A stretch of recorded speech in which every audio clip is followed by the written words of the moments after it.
Jangan lupa subscribe dan nyalakan lonceng notifikasinya. PKTV Grecek Beneh.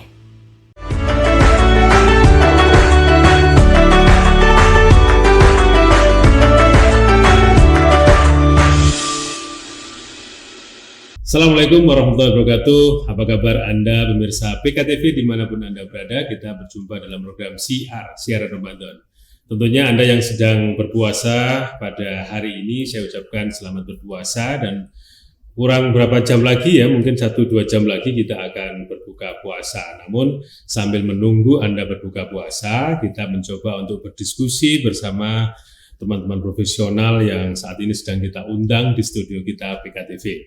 Nah, saya sapa dulu apa kabar Anda yang ada di wilayah Tenggarong, yang ada di Kutai Kertanegara, apa kabar Anda hari ini, dan mungkin yang ada di Samarinda juga, mungkin di aktivitas Anda pada siang hari ini atau sore hari ini, tentunya Anda menyiapkan untuk berbuka puasa, dan bagaimana Anda yang ada di Kutai Timur, semoga ibadah Anda semuanya selalu mendapat ridho dan selalu diberikan kesehatan ya, karena ini memang masa-masa yang mungkin kita harus banyak-banyak berdoa, banyak-banyak beribadah, karena sayang sekali kalau Ramadan ini kita lewatkan begitu saja. Nah, pemirsa PKTV, seperti siar-siar yang kemarin, mungkin dengan tema-tema dan narasumber yang tentunya Anda nikmati setiap penayangan kita di sore hari. Nah, kita pada saat ini spesial sekali, kita akan mencoba untuk, ini ada buku, kemarin kami coba baca-baca, ternyata di sini ada UPZ Pupuk Kaltim. Nah, ini memang buku yang sangat menarik Anda baca, dan saya pun juga waktu membaca selalu ada waktu. Nah, ini kadang-kadang kok judulnya ini menarik sekali ya, selalu ada waktu. Itu berarti kalau Anda selalu ada waktu mesti banyak catatan-catatan. Nah, ini kita coba bedah dengan narasumber-narasumber yang ada di studio, dan ternyata ini juga menjadi slogan dari UPZ Pupuk Kaltim. Nah, menarik sekali kan, karena selalu ada waktu itu bagaimana saya sendiri saja mungkin kalau dikatakan selalu ada waktu berat gitu ya, apalagi Anda gitu ya. Tapi siapa tahu Anda juga sesuai ya, selalu ada waktu pada sesuatu kepentingan atau sesuatu kebutuhan. Nah, ini sama, selalu ada waktu ini yang dipakai oleh UPZ Pupuk Kaltim sebagai slogannya. Nah, seperti apa? Coba kita tanyakan satu persatu. Langsung saja saya perkenalkan narasumber pada sore hari ini. Yang pertama, saya perkenalkan Ketua OPZ Pupuk Kaltim, Bapak Nur Syahid. Selamat sore, Pak. Assalamualaikum. Waalaikumsalam. Selamat sore. Ya, Pak Teguh. Terima kasih sudah datang. Sama gini Mas Teguh ya? Boleh, Pak. Okay. Mas juga adik juga boleh, Pak. Karena saya masih muda, Pak. Kalau Bapak kan sudah masih muda juga ya. Iya, di tengah-tengah kita ada Pak Nur Syahid sebagai Ketua OPZ. Samping kanan kiri beliau itu adalah Amilin dari UPZ Pupuk Kaltim ya, yang sebelah kiri yang baju hijau itu Pak Odi Wijaya. Assalamualaikum Pak Odi. Waalaikumsalam. Selalu sehat ya. Selalu ada. Oh, ada slogannya sebelum saya, ternyata Pak Oji sudah menyampaikan selalu ada waktu. Dan ada Pak Jamil. Assalamualaikum Pak Jamil. Waalaikumsalam. Pak Juga Muhammad Jamil. Selalu ada waktu. Waduh, ada slogannya begini, slogannya begini. Pak Jamil ini adalah bidang umum dan pelayanan, sementara Pak Odi adalah Amilin bidang perencanaan dan apa lagi ya? Pembinaan ya? Perencanaan program. Wah. Jadi ada pembinaan program umum dan ketuanya langsung. Ini ternyata apa yang ada di sini ya, selalu ada waktu, dia ada slogannya, ada yang seperti ini, ada yang seperti ini. Saya pikir ini adalah salah satu slogan yang memang sudah melekat di dalam setiap pekerjaan yang ada di UPZ Pupuk Kaltim. Tapi saya ingin tanya ini sekarang siapa dulu, kayaknya Pak Ketua dulu deh. Pak, tiba-tiba waktu saya baca Pak, ada apalagi ada gambar Bapak lagi di sini ya. Ini kenapa akhirnya UPZ Pupuk Kaltim ini membuat sebuah misi, visi, dan mungkin slogannya, yaitu selalu ada waktu. Nah, ini secara singkat mungkin bisa digambarkan kepada pemirsa, sehingga pemirsa pun siapa tahu ini bisa menginspirasi bagi perjalanan organisasi atau kehidupan para pemirsa PKTV di mana Anda berada. Silakan Pak Nur Syahid. Terima kasih Mas Teguh. Selalu ada waktu. Jadi waktu itu kita punya pemikiran zakat itu ada undang-undangnya. Iya. Kemudian kami ini bekerja di perusahaan besar Pupuk Kaltim. Yang boleh dibilang muzakinya kuat. Iya. Sehingga yang jadi permasalahan adalah yang jadi permasalahan adalah zakat itu 2,5%. Mhm. Apakah waktu kami hanya 2,5% dari waktu kami? Hmm. Karena kami adalah semua pegawai Iya. tim. Kalau hari kerja Senin sampai dengan Jumat kami bekerja di kantor. Kalau hari Sabtu kami mengurus keluarga, Sabtu Minggu. Terus ngurusi zakat kapan? Nah, Akhirnya muncullah, berarti ini waktu yang jadi masalah. Untuk bisa menghasilkan yang terbaik, maka harus ada waktu yang cukup untuk mengurusi zakat.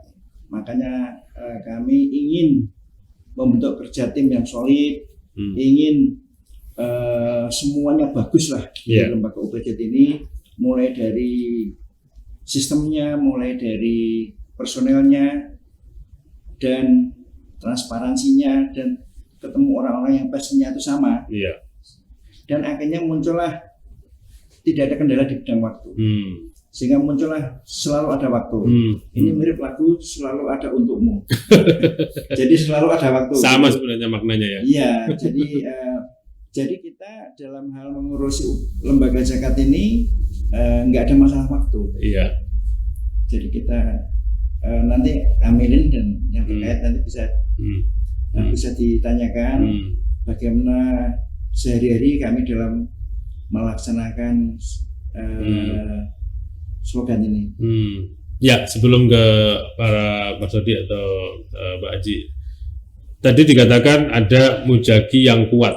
Mungkin bisa dijelaskan pada pemirsa, pupuk Kaltim dengan mujaki yang kuat, seperti apa Pak?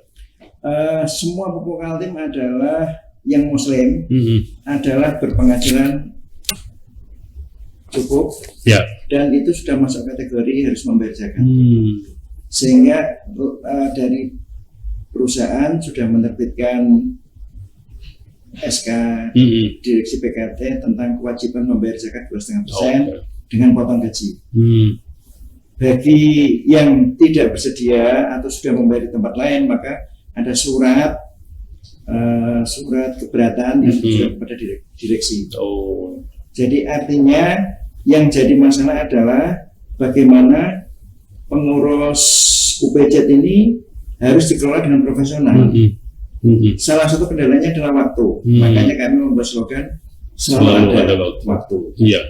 Jadi salah satu yang memang kalau saya tangkap dari apa yang Bapak sampaikan adalah memberikan kepercayaan pada para karyawan ya, karena karyawan ini kan tadi dikatakan memang selain mereka sangat paham bahwa zakat itu penting, maka semuanya amanah itu diberikan. Nah, ini sekarang pengurusnya juga membuat sebuah slogan yang memang menguatkan kepada karyawan bahwa tidak main-main ini amanah ini, maka dibuatlah sebuah slogan yang sangat mahal ini sebenarnya ya, selalu ada waktu, karena kapanpun waktu ini harus menjadi langkah yang positif bagi para pengurus di UPZ ini.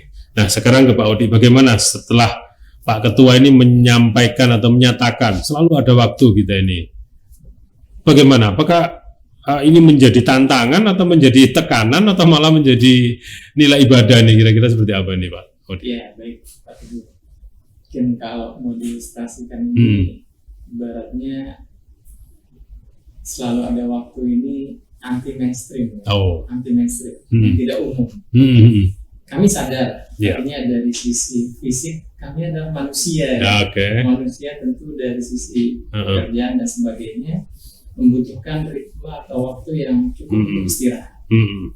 Tapi kemudian dalam benak kami di antara kami ternyata memang betul tadi yang disampaikan oleh Pak Ketua, bahwa dalam melakukan ide-ide besar, ini saya anggap sebuah ide besar ya. UPZ ini lahir terbentuk dengan SK dan juga menjadi UPZ resmi didukung oleh SK direksi. Ini menjadi suatu yang menurut kami kekuatan moral ya. Kekuatan moral yang bisa bergerak. Nah, disitulah kami berpikir bahwa kalau tadi kita mengurus zakat hanya 2,5%, itu pasti bayangannya hanya sekedar memberikan setelah itu selesai. Tapi setelah kita berpikir bahwa kita perlu harus ada komitmen di sini, ya tentu dengan keluarga kita juga membagi waktu, tapi di sisi yang lain kita berpikirnya bagaimana UPJ ini menjadi investasi, Mas. Orang berpikir investasi itu dalam bentuk keuangan, finansial, tapi kita investasi dalam bentuk waktu. Itu yang benar-benar persembahkan untuk ini ya. Nah, itu yang menjadi pemicu kami. Kalau dalam Al-Quran banyak sekali ayat yang mengatakan tentang itu. Pak Jabir mungkin nanti bisa menambahkan. Surat Ad-Duha berbicara tentang waktu duha. Surat Al-Lail berbicara tentang waktu malam menjelang maghrib.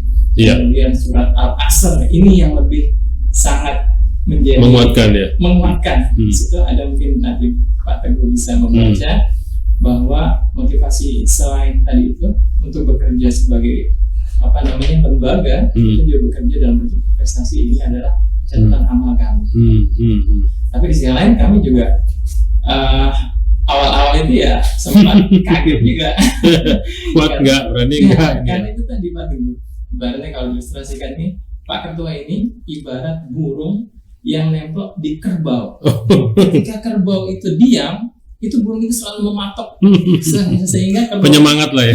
Sehingga kerbau ini harus bergerak terus gitu loh. Nah, beliau ini begitu ya, motivator lah, motivator kamu ini juga istilahnya ya guru kami untuk bisa menjalankan semua amanah yang tentunya semoga bermanfaat ya. Itu intinya penting akhirnya pada itu. Ya, Muhammad Jamil, mungkin ada sisi lain melihat dari slogan ini.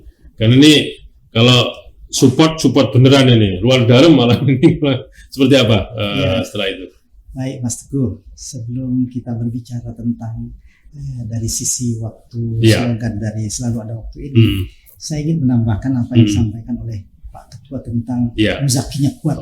Ini luar biasa sebenarnya. Kenapa muzakinya itu kuat?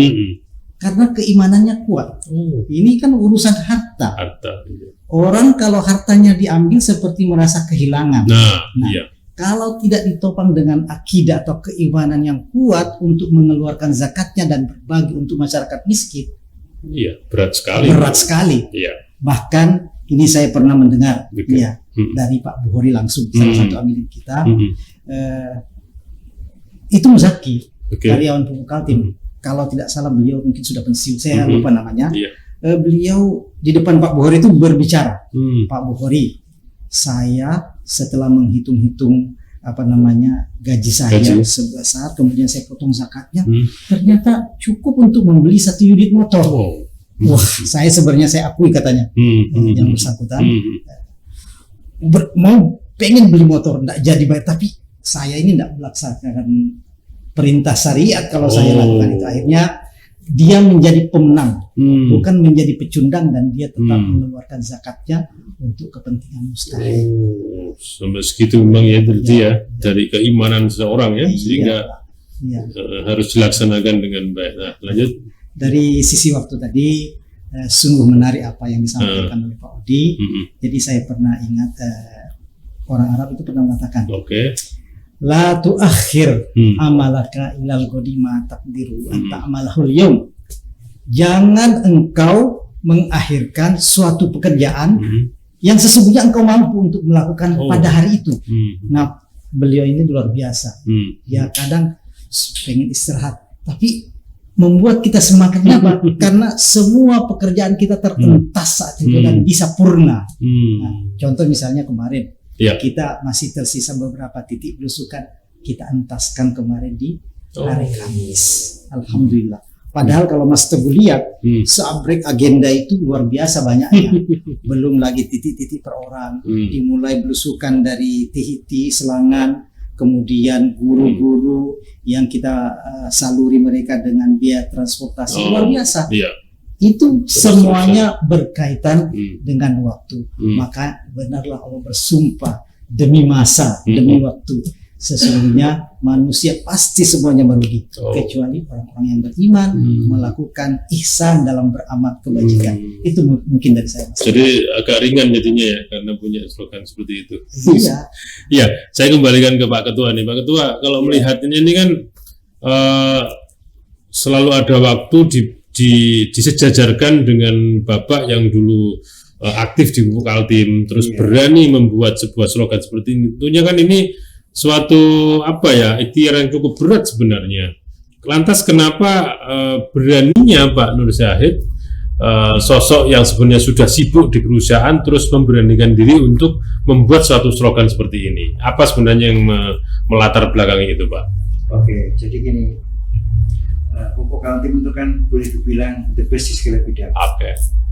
Saya sebagai Jaya Umum juga bagian dari keberhasilan Pupuk Kaltim. Makanya saya ditunjuk sebagai Ketua UPZ yang pertama periode November 2018 sampai November 2023. Saya juga harus menunjukkan kepada perusahaan bahwa yang bagus tidak hanya yang terkait langsung dengan perusahaan, tapi terkait urusan zakat kita juga harus the best juga. Sehingga budaya the best itu sudah menyatu di hati kami. Jadi nggak ada istilah kenapa urusan zakat harus bagus, bukan begitu. Memang kita itu harus tuntas dalam segala hal, harus bagus dan harus menjadi panutan. Dan alhamdulillah dengan berjalan 4 tahun ini, dengan slogan ini, Pupuk Kaltim memang alhamdulillah memang the best di Indonesia. Jadi menjadi panutan lembaga zakat nasional. Panutannya ada 2, Semen Padang dan Pupuk Kaltim. Secara nasional ya? Nasional. Apa prestasi sudah dapat dengan slogan ini, Pak? Nah, silakan. Ngomong. Silakan, Pak. Supaya yang ngomong nggak hanya saya. Jadi mungkin saya juga perlu sampaikan terkait dengan pekerjaan zakat itu bukan hanya sekedar memberikan atau menyalurkan saja. Jadi dalam Perbasnas itu 2018 disebutkan bahwa pekerjaan zakat itu yang pertama adalah perencanaan. Perencanaan. Jadi dalam setiap penyaluran itu semua harus ada semacam koordinasi ya bahasanya. Kemudian dilanjutkan dengan kegiatan penyaluran, dan yang ketiga tidak penting adalah pelaporan. Jadi ketiga instrumen ini sebenarnya adalah sarana yang memang harus dimiliki oleh semua lembaga zakat yang memang itu aturan sudah jelas. Nah dari sisi itulah kemudian kami berusaha menyesuaikan yang tadinya mungkin kami yang sebelumnya punya pengalaman di lembaga zakat juga itu belum pernah mengikuti ritme seperti itu sesuai dengan yang disampaikan oleh aturan undang-undang dan sebagainya. Nah inilah yang menyebabkan kami seolah-olah kayak istilah kalau sekarang itu reborn, Mas. Terlahir kembali, Pak. Jadi dengan pola-pola yang berbeda ya. Jadi dengan adanya penyesuaian kepada aturan yang memang berlaku saat ini, itu motivasi kami pun baru, kemudian cara-cara kita berpikir, cara kita menyelesaikan masalah itu semuanya kita coba sinergiskan ya. Nah terkait dengan itu juga kami didukung oleh tim yang alhamdulillah sangat solid, yang pada saat ini mungkin tidak hadir. Ini juga bisa dikatakan pahlawan di belakang layar, Pak Teguh. Pak siapa? Pak Ferdi. Kemudian ada Pak Rois. Pak Rois. Ada Pak Bukhari. Nah, mereka adalah sebenarnya unsung hero kami. Orang-orang yang berada di belakang layar yang juga ikut menentukan, bisa dikatakan, perjalanan kami selama 4 tahun. Kalau dibilang sukses mungkin karena 4 tahun ini masih dikatakan ya bayi lah ya. Tapi alhamdulillah dengan adanya 3 penghargaan kemarin terakhir di 2022 kami mendapatkan kategori UPZ terbaik bidang pengumpulan. Kategori secara nasional tuh ya? Nasional. Ini UPZ seluruh Indonesia ini nasionalnya jumlahnya sekitar 83. Nah, kemudian yang kedua adalah terkait dengan terbaik bidang pelaporan dan juga pendistribusian. Jadi ada 2 tadi yang disebut Pak Ketua, UPZ skala nasional yang mendapatkan 3 award itu. Luar biasa. Jadi 83 sekian. Jadi kalau kita tadi katakan Pak Ketua ya, tidak seperti biasa-biasa saja, tapi membuat sebuah metode atau program tadi menjadi yang luar biasa dengan target yang cukup tinggi. Kalau biasanya mungkin berjalan begitu-begitu saja, Pak ya, tidak ada, karena tadi siklus kebiasaan di Pupuk Kaltim sehingga diberlakukan di sebuah lembaga seperti ini, maka punya impian ya, dan ternyata berhasil kan gitu.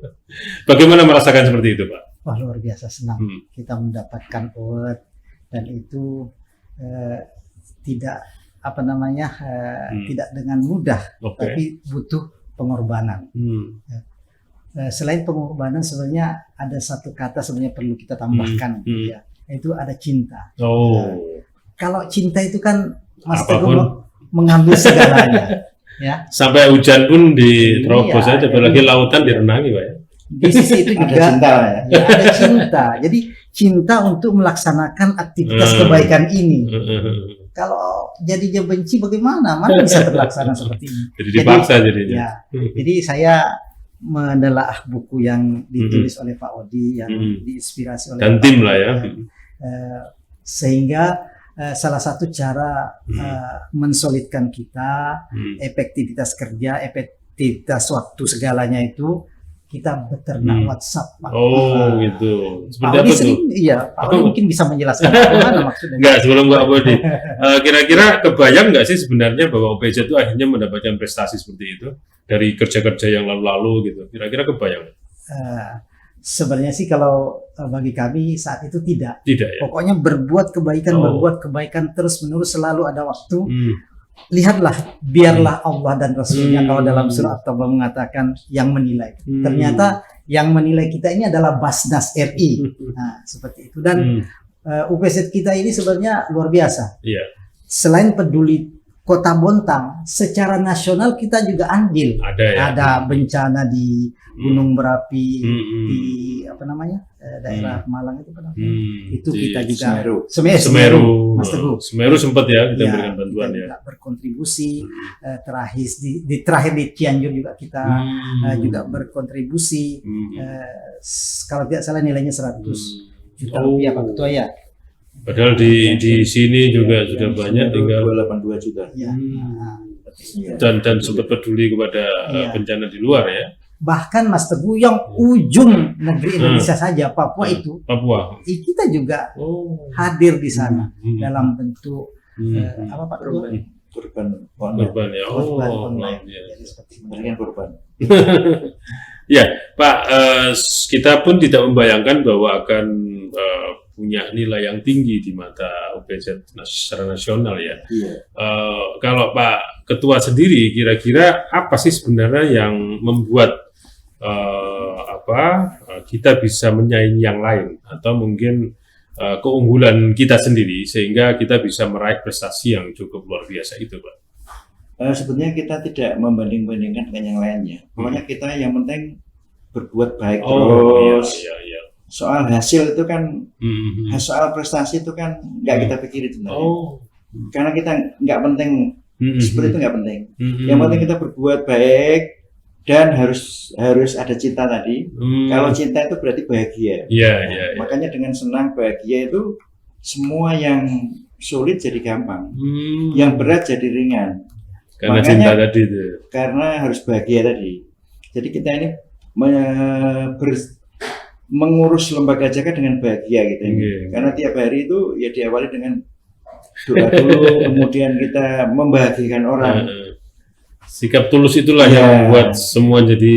Kita belusukan itu juga bagian dari berbagi kebahagiaan. Hampir kita tiap 2 minggu belusukan itu kita melihat orang-orang yang nangis bahagia. Nampak langsung ya. Iya, karena memang kita datangi, kita doakan, kita beri penyaluran, silaturahim. Jadi itu sudah berjalan 4 tahun. Itu yang sesuatu yang membuat hati kita jadi bangga juga, jadi bahagia juga. Dengan rasa bahagia itu maka semua jadi ringan. Kalau dikatakan targetnya akan juara, sebenarnya kebayang, Pak ya? Kita nggak mikirin. Dan alhamdulillah betul-betul juara. Jadi kita juara 3 tahun ya, 2020, 21, 22.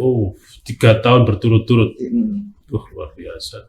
Dan ini mungkin pemirsa PKTV yang khususnya baik di wilayah Bontang maupun luar Bontang ya, saya kira ini menjadi inspirasi ya bagi Anda yang selama ini mungkin malah belum tahu, dan ini menjadi satu informasi saya kira bahwa ada sebuah UPZ pengelolaan zakat yang ternyata diakui oleh secara nasional dan mendapat prestasi yang baik. Bagaimana sebenarnya langkah-langkah yang sudah dilakukan, saya kira ini menjadi pembelajaran kita bersama ya. Kita bisa belajar mau Pijat Kaltim sehingga kita bisa itu tadi bahagia, cinta, kerja nyaman sehingga prestasinya lebih luar biasa. Nah, kita lanjutkan. Pak Odi, dari tadi kan dikatakan ada programnya yang menjadi keunggulan akhirnya ya. Nah, kira-kira kalau di kita sendiri atau di Pijat Kaltim, apa yang menjadi prioritas dalam program pekerjanya sehingga bisa dirasakan masyarakat dan memang itu bisa dinilai baik oleh pusat gitu. Apa yang menjadi keunggulan kita ini? Ya, tentunya setiap lembaga ya termasuk UPZ. Iya. Lagi karena memang UPZ ini adalah lembaga resmi dari pemerintah. Ini tentunya punya panduan. Nah, panduan inilah yang guidance-nya ya. Betul. Inilah yang kemudian menjadi alat ukur kami dalam melakukan perencanaan, penyaluran dan juga pelaporan. Panduannya adalah diantaranya rencana kerja. Nah, jadi setiap tahun dalam waktu ya sekitar bulan ke-8 atau ke-9 biasanya Basnas itu mengadakan rakornas. Nah, dalam secara nasional ya, semua ngumpul ya. Dalam agenda rakornas itulah kemudian dirumuskan apa yang akan menjadi arahan dari Basnas yang bisa diakomodir di tingkat UPZ. Nah, dari panduan itulah kami menyesuaikan mengikuti seperti apa. Apalagi kemarin 3 tahun kemarin punya prioritas diantaranya bagaimana memulihkan kondisi pasca COVID ini. Nah, itu kan bertahap dari mulai yang tadinya sifatnya kemanusiaan, kemudian bertahap masuk ke program pemberdayaan. Nah, dari situlah yang menjadi panduan dalam setiap kegiatan-kegiatan kami dalam dan itu dilaksanakan ya, sehingga itu harus dilaksanakan karena itu jadi skala penilaian juga dari Basnas. Baik, pemirsa BKTV, saya tertarik dengan perencanaan dan program tadi seperti apa, nanti kan kita coba lanjutkan, tapi setelah pesan-pesan yang satu ini tetap di Siar Ramadan.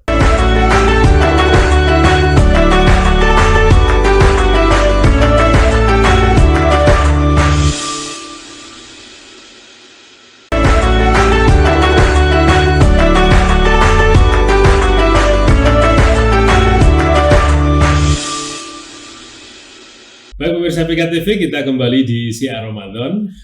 Anda yang masih menyiapkan buka puasa, ya saya mengucapkan selamat masih berpuasa ya. Nah, kita masih menunggu waktu-waktu berbuka puasa. Sambil Anda menunggu waktu berbuka puasa, kami menghadirkan dialog-dialog yang tentunya sangat bermanfaat seperti yang sekarang ini. Sekarang ini kita temanya adalah selalu ada waktu. Nah, ini kata-kata yang sangat berat pada sebuah slogan, dan tadi sudah dijelaskan. Kalau slogan ini dilakukan dengan hati yang ikhlas, dengan cinta tadi, maka semuanya jadi ringan. Kalau sesuatu jadi ringan, maka pada saat dijalankan dengan los gitu ya, maka hasilnya pun insya Allah jadi lebih baik. Dan ternyata terbukti 3 kali berturut-turut UPZ Pupuk Kaltim meraih prestasi skala nasional, yang ternyata ini juga menjadi salah satu parameter bahwa dengan prestasi itu maka bisa dikatakan bahwa kinerja dari pengurus atau amilin ini sangat luar biasa. Nah, menjadi sangat luar biasa ini yang kita coba gali. Jadi selalu ada waktu, terus berhubungan dengan perencanaan. Melakukan sesuatu selalu dengan perencanaan. Nah, ini sistemnya seperti apa Pak yang ada di UPZ ini? Dengan melakukan program-programnya, mungkin Pak Udi bisa menjelaskan nih program dilakukan di tahun ke depan, kira-kira dasarnya apa sehingga ramuannya itu sesuai gitu atau tepat sasaran, seperti apa Pak Udi? Ya, Pak Teguh, memang ini kalau bicara masalah kesesuaian program ini, memang di awal-awal peran dari pengurus UPZ Kaltim sangat besar. Pertama terkait dengan menentukan formasi, ibaratnya kalau kita ini mau tanding bola lah, ibaratnya contoh Real Madrid lah atau Manchester City ya. Jadi dalam melihat apa yang dibutuhkan itu tentu perlu ada the man right in the place ya. Artinya orang yang tepat, orang yang bisa mengisi kekosongan kalau misalnya yang lain mungkin tidak hadir. Nah, cara pemilihan inilah yang sebenarnya sangat, kalau menurut saya sudah harmoni dari awal sudah ditentukan oleh para pengurus, khususnya kepada Pak Nur Syahid, Pak Ketua OPZ. Jadi dari awal kita bergerak, semua hal-hal yang memang menjadi kriteria-kriteria, baik itu menentukan mustahik, kemudian cara kita survei, dan juga cara kita menentukan besaran. Contoh terkait dengan misalnya beasiswa. Nah, dalam program-program beasiswa itu bagaimana sih menentukan nilai yang layak diberikan kepada penerima beasiswa? Apa ukurannya? Nah, semuanya itu perlu kita elaborasi dari pembelajaran, misalnya terkait dengan kita belajar dari misalnya beasiswa Kaltim Tuntas seperti apa poin kriterianya, kemudian dari beasiswa Bontang cerdas misalnya seperti apa kriteria, dan dari situ kita ramu. Artinya karakter pembelajar itu juga yang wajib saling mengisi. Jadi setiap amil, setiap pengurus itu masing-masing memiliki kekhususan untuk memberikan sesuatu yang intinya kita itu semuanya belajar. Nah, dari perpaduan itulah, sinergi itulah yang kemudian akhirnya kami melangkah setahap dengan setahap sehingga punya, ya bisa dikatakan dengan adanya ganjaran award itu menjadi ukuran bahwa ternyata kita dari tahun ke tahun alhamdulillah ada progres bahwa kita meningkat. Nah, artinya yang pertama dari sisi menentukan itu tadi formasi yang tepat, kemudian kita adalah komitmen dalam menjadi insan yang belajar, selalu ingin terus belajar ya, apapun yang kita dapatkan ya itu menjadi kurang ya tidak terpatok bahwa sudah cukup, kita ini sudah merasa puas, berbangga diri gitu ya. Itulah diantaranya yang bisa menjadi kayak dengan tadi itu. Mbak Muhammad Jamil, kira-kira dengan apa yang disampaikan Pak Odi bahwa perjalanan yang kuat, terus dengan survei yang serius ya paling enggak ya, kira-kira dari bidang Bapak seperti apa Pak? Sejalan nggak dengan hal seperti itu? Sungguh sangat sejalan Mas. Jadi apa yang disampaikan beliau tadi sangat sejalan. Jadi kenapa sejalan? Karena oleh beliau sendiri bahwa organisasi kita ini, dalam hal ini maksudnya OPZ, harus ramping. Jangan menjadi kerumunan orang di situ, karena kalau menjadi kerumunan orang yang banyak di situ, pendapat beda, otaknya macam-macam, sehingga efektivitas kerja ini tidak akan sinergi kuat, kolaborasinya tidak akan kuat. Dengan formasi 3 amilin, kemudian oleh pengurus beberapa orang yang jumlahnya tidak begitu banyak, jadi membuat kita koordinasinya cepat, mudah. Itulah ya kata-kata tadi seperti yang disampaikan Pak Odi dalam bukunya Beternak WhatsApp. Lewat situ kita berkoordinasi yang luar biasa, sangat cepat. Ya, bagaimana Pak Ketua? Tadi dikatakan organisasi yang ramping, tapi ternyata malah membuat sebuah hasil yang maksimal gitu. Teknik seperti ini seperti apa ini yang ramping tapi lincah, agile ya. Jadi gini, memang UPZ ini dulu meneruskan LAS-nya. Iya, dulunya LAS ya. LAS-nya memang orangnya gak banyak. Begitu saya ditunjuk UPZ, pengurusnya ada 4, karyawan PKT semua, orang sibuk semua. Saya perlu dibantu oleh amilin. Saya nggak mau amilin itu banyak, tapi sedikit tetapi yang solid, yang lincah, yang ya intinya kalau proses pabrik itu bahan bakunya harus yang unggul, super. Makanya 3 ini bahan baku unggul semua. Makanya ketemulah Pak Jamil. Kenapa saya memerlukan Pak Jamil? Beliau ini adalah lulusan Pondok Pesantren Gontor. Ini berarti cocok untuk ustaznya UPZ. Jadi pondoknya aja pondok jos. Di bidang dakwahnya ini kalau yang berbicara. Akhirnya gabung sama saya gitu. Karena kita perlu sosok lembaga UPZ adalah lembaga keagamaan, sehingga harus didukung dengan orang yang paham bidang agama. Kemudian yang kedua, Mas Odi, waktu wawancara, pengalamanmu apa wartawan di Jakarta? Setelah jadi wartawan hijrah ke Bontang. Tak tanya macam-macam, kamu bisa nulis, bisa ngarang buku, bisa. Berarti bisa gabung. Akhirnya ya udah gabung sama saya. Tambah satu lagi yang ngurusin keuangan bendara. Akhirnya Pak Bukhari mungkin Ya. sedang OTW ya. Ya. Pak Bukhari sebelumnya mengurusi keuangannya kelas Kelas. Baitur Rahman, sehingga nerusin. Hmm. Sehingga dengan Paham. komposisi 3 orang tadi adalah bibit unggul semua. Nggih. Bahan bakunya unggul. Ya. Kalau ingin hasil yang unggul, maka bahan baku harus unggul, prosesnya harus unggul, operatornya unggul, gurunya unggul kan gitu ya. Ya, Ternyata alhamdulillah nggak keliru itu dengan dipilih dari bahan baku yang unggul tadi. Makanya saya harus memformat bagaimana yang unggul-unggul ini bisa bahagia, bisa gembira. Ber-UPJ itu harus gembira. Iya. Makanya untuk gembira mau kemana ya saya ajak. Ayo kita membahas RKAT di IKN. Nah, saya ajak ke IKN. Bahas RKAT di Jakarta, kita ajak ke Jakarta gitu Pak. Bahas apa? Itulah yang saya lakukan karena dengan membuat semua bergembira maka semua jadi mudah. Dan insya Allah jadi pahala semua. Jadi berkah. Jadi berkah semua. Ya, oke, Pak Ketua, Pak Nur Zahid, dari sekian apa yang kita sampaikan ternyata dituangkan dalam berupa tulisan. Iya. Nah, ini inisiatifnya seperti apa nih? Tiba-tiba dituangkan dalam sebuah buku yang tentunya kalau kita baca semua menjadi buku inspiratif ya. Seperti apa waktu itu, Pak? Ini kepengurusan saya adalah 5 tahun.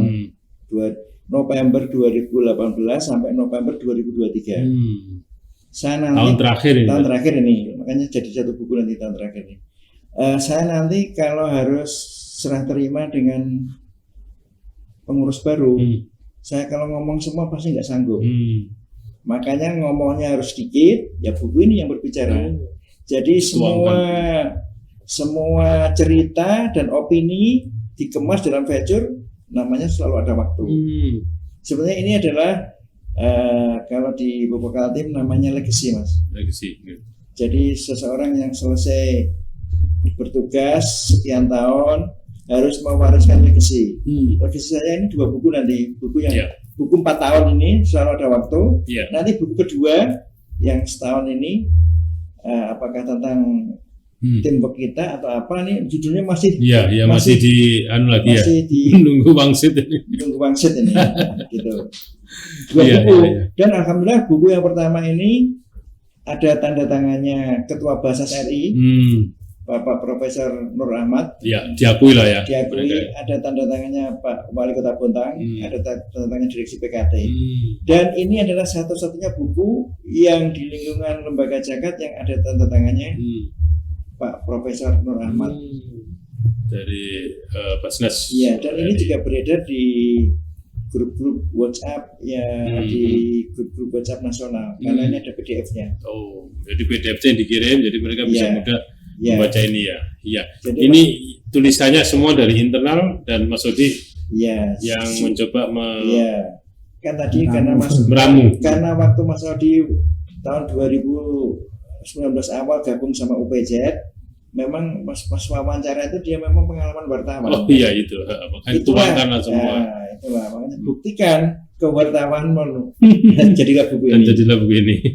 Begitu Mas. Ya Mas Odi, apa yang kira-kira catatan terbaik di sini yang kira-kira Mas Odi sesuatu yang istimewa lah dari buku ini? Iya, jadi isi dari buku Selalu Ada Waktu ini sebenarnya adalah pengalaman fakta yang kita alami bersama. Nah itu semuanya alami dirangkum dalam ini. Betul. Jadi apa yang berapa judul ini? Itu ada 11 judul Pak. Jadi apa yang sudah dialami para pengurus, kemudian yang dirasakan oleh amilin dalam menjalankan tugas, suka dukanya, kemudian masuk ke dalam gang sempitnya, kehujanannya. Oh, semua dituangkan di sini. Ya, itu sebenarnya semua fakta yang sebenarnya sudah terekam dalam memori kita semua. Nah, itu sesuatu yang memang kalau dikatakan lebih mudah daripada kita. Kalau saya disuruh meramal nasib, mungkin saya nggak bisa ya. Artinya bagaimana nih nanti ke depannya seperti apa, mungkin saya nggak bisa. Nah, itulah yang kemudian menjadi, cuman yang menjadi kendala pada saat itu adalah memunculkan moodnya. Oke. Nah, seorang penulis itu mungkin Pak Teguh lebih banyak tahu, ketika dia menulis itu kan ibaratnya dia harus kalau orang main gitar itu punya teknik-teknik. Oh. Ya, misalnya lagu ini ada kuncinya khusus seperti ini gitu ya. Tapi ya sama, menulis itu ketika kita mungkin tidak merasakan mood yang enak, mood yang nyaman dan sebagainya, itu akan terkendala sehebat apapun. Dulu memang dari background saya memang memiliki pendidikan di jurnalistik ya. Dulu pernah menjam sekitar 4 tahun. Nah, semua mahasiswa yang pada saat itu ikut dalam kuliah jurnalistik sampai sekarang pun tidak semuanya menjadi wartawan. Jadi artinya secara teknis menulis itu tidak juga langsung bisa dimiliki oleh secara misalnya teori sudah dimiliki belum tentu bisa diaplikasikan. Nah, itulah yang memunculkan mood itulah yang kemudian saya coba mengalami perenungan. Jadi misalnya dalam kegiatan kita pada saat mungkin ada dinas pada saat kunjungan ke Jogja. Nah, itu semua tuangkan di sini ya. Nah, itu yang menjadi dasar untuk bisa menguatkan mood. Jadi perjalanan sifatnya kita bisa sambil makan tempe goreng di daerah Jogja itu Bantul. Nah, itu yang kemudian membuat saya kuat untuk bisa menuliskan semua cerita-cerita yang kita alami bersama dalam bentuk tulis. Dari sekian judul, apa yang menjadi salah satu mungkin dari sekian judul yang Pak Odi sangat anggap semuanya menarik ya, tapi yang paling mungkin menjadi pengalaman yang paling menarik di antara semuanya, ada nggak? Itu yang di judul diangkat dalam judul buku itu selalu ada waktu. Oh. Jadi judul besar yang saya tulis terkait dengan semua mungkin intisari dari setiap kegiatan kami itu saya jadikan judul. Ya sebelumnya memang beliau yang memberikan judul itu, tapi coba saya rangkum. Nah, intisarinya ketemu nih, seperti apa tulisannya, diantaranya itu tadi untuk bisa koordinasi 24 jam misalnya kita membuat WhatsApp group, kemudian semua kejadian harus masuk ke dalam gang, kemudian ya sama-sama kehujanan, sama-sama bareng-bareng. Ya, Pak Muhammad Jamil, kira-kira kalau kita baca buku ini, kira-kira menurut Pak Muhammad Jamil kebanggaannya seperti apa sih Pak?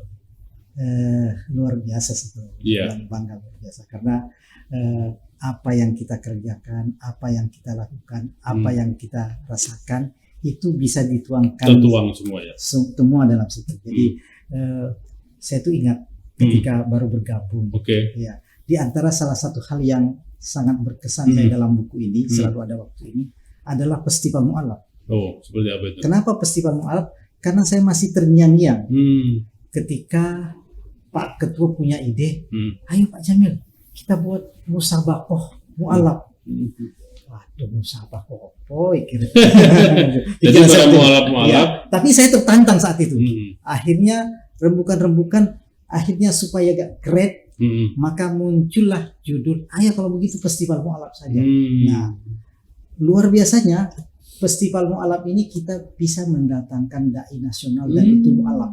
Ada ya. Dan sempat saya tanya beliau, Pak Ustadz Nababan ya, Samsul Arifin Nababan. Beliau saya tanya, Pak, perasaan saya waktu itu saya ungkapkan ada dalam buku itu ada fotonya Mas Teguh. Pak Ustadz Nababan, ide ketua kami ini dan perasaan saya, mungkin Festival Mu'alaf pertama kali di dunia kali ini. Dikira saya. Iya, bahkan beliau bisa jadi Pak, kayaknya ini yang pertama kali, bukan berarti kita mengklaim pertama kali. Jadi seperti itu. Luar biasa dan sambutan beliau saat itu juga luar biasa tentang acara Festival Mu'alaf dan kita mengadakan kegiatan yang menyentuh langsung kepada Mu'alaf dan festival itu juga dibuka langsung wali kota dan meriah luar biasa. Itu kan sebelum masuk waktu COVID. Ya. Sangat berkesan. Jadi saya baca berkali-kali, masya Allah luar biasa. Karena secara nasional belum pernah dilakukan ya, baru ini ya, intinya luar biasa. Nah, saya kembali ke Pak Ketua ini, Pak Nur Said. Kira-kira kalau karena selalu ada waktu ini udah mahal, udah kuat, sudah istilahnya berprestasi gitu. Bapak kalau dipilih jadi ketua lagi masih mau enggak Pak? Karena ini tadi kan Bapak katakan ini tahun terakhir nih. Tentunya kalau sudah bagus biasanya terpilih kembali. Kira-kira kalau Bapak terpilih kembali mau enggak? Karena saya sudah pensiun. Mau. Jadi secara perusahaan sudah tidak mungkin diberi lagi. Oh, tapi mau Pak. Secara perusahaan nggak mungkin diberi lagi. Karena luar biasa ini. Karena di PKT kan banyak yang siap untuk meneruskan pengurus UPD yang baru ini. Iya. Karena saya per Juli 22 kemarin sudah pensiun dan hari ini berarti sudah bulan ke-8. Saya sudah 8 bulan pensiun, Mas Teguh. Sehingga harus ada regenerasi. Yang saya tetapi saya sudah mewarisi budaya kerja yang maksimal itu saya sebut orkestrasi. Orkestrasi ini saya sebagai dirijen, teman-teman ini sebagai ada yang biola, ada yang gitar, ada yang vokal, ada yang lighting ya. Macam-macam. Orkestrasinya sudah jalan bagus. Jadi kalau kita muter YouTube orkestrasi kan bagus-bagus tuh. Nah, seperti itu Pak. Ibaratkan seperti orkestra ya. Iya. Jadi sistemnya mana yang penting? Semuanya penting. Coba kalau orkestrasi gitarnya nggak jalan, pasti ada yang kurang. Jadi nggak enak didengar. Iya. Atau biolanya nggak jalan, gimana Pak biola? Kira-kira gitulah. Jadi semua penting, semuanya berperan. Dan semuanya nggak boleh ada yang mogok dan harus hadir semua, itu Mas Adi ya. Itulah makanya kami small but solid, sedikit tapi kompak, bisa memainkan orkestrasi. Dan moga-moga seperti ini nanti bisa diteruskan ke pengurus-pengurus yang akan datang. Ya. Kesan atau mungkin pesan kira-kira Pak dalam menjalani ini yang paling spesial menurut Bapak? Kesan saya adalah tadi dalam melaksanakan sesuatu tugas harus dengan gembira. Dengan gembira itu semua gampang. Ini sudah saya buktikan dalam hal saya di rumah tangga. Saya juga sama dengan anak, dengan istri juga saya buat gembira. Sehingga alhamdulillah anak saya kan nomor 1 bisa lulus UI, nomor 2 lulus UGM, nomor 3 lulus ITB itu. Saya lakukan dengan gembira itu. Begitu Pak Teguh. Hasilnya juga jelas ya. Iya. Dengan kegembiraan. Dan itu salah satunya kuncinya adalah transparansi dan keterbukaan, komunikasi yang sangat lancar. Komunikasi di internal maupun eksternal ya, lancar akhirnya menghasilkan sesuatu yang luar biasa. Komunikasi itu sederhana. Misalkan Pak Teguh di WA nggak jawab, enak nggak Pak? Saya pernah merasakan itu. Hanya WA aja.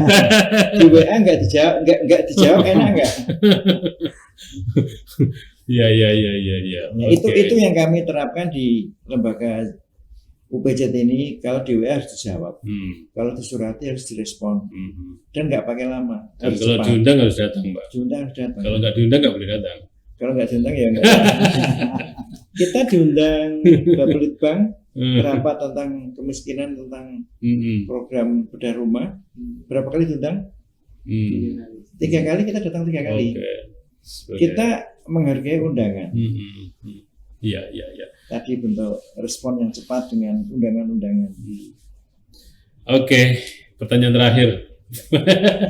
Pak Muhammad Jamil, kira-kira selalu ada waktu ini apa yang menjadi beban atau kira-kira hambatan dalam menjalankan slogan ini, Pak? Perasaan saya tidak ada hambatan, ada ya? Karena dijalani dengan cinta, senang dan bahagia. Ya. Tentu ada hambatan kecil, tapi itu itu dinamika. Dinamika. Pasti ada, tapi kecil itu lewat-lewat saja. Kayak kerikil aja, Pak. Iya. Jadi kalau dikatakan tidak ada sama sekali nggak benar juga. Jadi, kan itu tantangan. Iya, betul. Ya. Pak Odi, ada yang disampaikan kira-kira dalam menjalankan slogan ini, siapa tahu ada hambatan gitu, seperti apa? Iya, mungkin saya lebih banyak kesan dan ini sebagai ruang belajar ya. Mungkin nanti akan misalnya berdampak kepada nilai akhirat lah ya, ruang belajar kami. Tapi yang lain yang mungkin tidak bisa terlepas adalah peran dari tim yang mungkin tidak saat ini tidak bisa hadir ya. Jadi ada pengurus yang juga memiliki begitu banyak jasa yang bisa dikatakan bermain di belakang layar, yang hampir mungkin kalau kita sedang itu tadi melakukan tugas-tugas yang penyaluran kita sudah, nah pelaporan ini yang selalu mendukung, mensupport. Padahal tadi beliau mengatakan bahwa karyawan PKT itu setiap waktunya juga sangat terbatas. Nah, saya sangat mengapresiasi sekali dengan adanya ketersediaan mereka dalam meluangkan waktu khususnya untuk bisa membantu ya. Selain mereka bekerja sebagai karyawan, tapi yang lain mereka juga punya peran yang tidak sedikit yang tentunya menjadi faktor kesuksesan kita bersama. Termasuk punya komunikasi tadi ya? Komunikasi tadi. Jadi kepada para unsung hero kalau saya sebut pahlawan di belakang layar. Oke, closing statement ini Pak Ketua ini. Tapi bukan itu Pak. Closingnya Pak, gini, apa arti UPZ bagi Bapak? UPZ bagi saya adalah ini ladang untuk meraih pahala buat saya. Karena setelah dalam hidup ini nanti semua amal perbuatan kita, semua waktu yang kita gunakan akan dipertanggungjawabkan. Untuk itu maka saya memanfaatkan waktu selama hidup ini, selama jadi pengurus ya untuk berbuat baik seperti ini. Gitu Pak. Biasa. Berbuat baik seperti ini sudah terbukti sebenarnya ini. Pemirsa PKTV, satu persatu dari cerita-cerita beliau tadi dituangkan dalam sebuah buku yang berjudul Selalu Ada Waktu. Anda bisa mendapatkan, kalau ingin baca, jalan-jalan ke Masjid Al-Mubarakah di Planset Pupuk Altim. Cari buku ini sambil baca-baca, siapa tahu memang benar-benar menginspirasi Anda. Dan ini penuangan yang tulus dari sosok-sosok beliau yang memang diwujudkan dalam sebuah cerita. Nah, yang kedua, apabila Anda ingin membaca juga bisa ada PDF-nya dengan menghubungi ke sana juga. Siapa tahu kalau memang bukunya sudah habis, karena ini terbatas memang ya, tapi Anda bisa mendapatkan PDF-nya. Tujuannya adalah satu, untuk memberikan inspirasi kepada Anda semua bahwa pekerjaan memang berat, tapi kalau dijalankan dengan cinta, saya pikir semua jadi ringan. Seperti itu kalau nggak salah. Nah, yang terakhir terkait dari keikhlasan tadi, bahwa kalau kerja dengan ikhlas, tentunya dengan tujuan untuk keberkahan semuanya, dan tentunya bisa dirasakan oleh semuanya, maka itu akan memberikan berkah yang tentunya Allah akan mencatat. Demikian dialog siar kita pada sore hari ini. Saya Teguh Sarjono mewakili seluruh kerabat kerja pamit undur diri dan selamat berbuka puasa. Kita akan ketemu pada siar-siar yang akan datang. Terima kasih. Wassalamualaikum warahmatullahi wabarakatuh. PKTV Gereja Benih.